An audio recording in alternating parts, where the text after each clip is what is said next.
మొన్న తీసుకున్న 10 రూపాయలు ఇయ్యవారా? ఇంకా ఎన్ని రోజులు అడగాలిరా 10 రూపాయల కోసం? అసలు ఇస్తావా ఇయ్యవా? అరే బాబు ఇప్పుడు పైసలు లేవురా, ఇంట్లో పైసలు కావాలి అని అడిగిన అనుకో, ఇంట్లో నుంచి తోసేస్తారు నన్ను.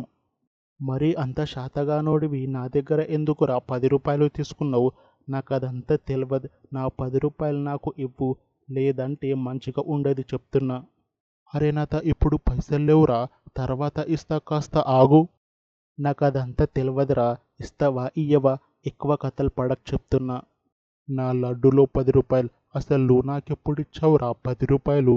నేను తీసుకున్నా అని ఎవరన్నా సాక్ష్యం ఉన్నారా? ఉంటే చెప్పు, నీ 10 రూపాయలు ఇస్తా, లేదా నువ్వు నీ 10 రూపాయలు ఇంకా మర్చిపో.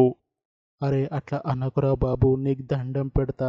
నీ ఇష్టం వచ్చినప్పుడు ఇవ్వురా నాయనా, అంతేకాని ఇట్లా దొంగ లెక్కలు చెయ్యకురా, నీకు దండం పెడతా.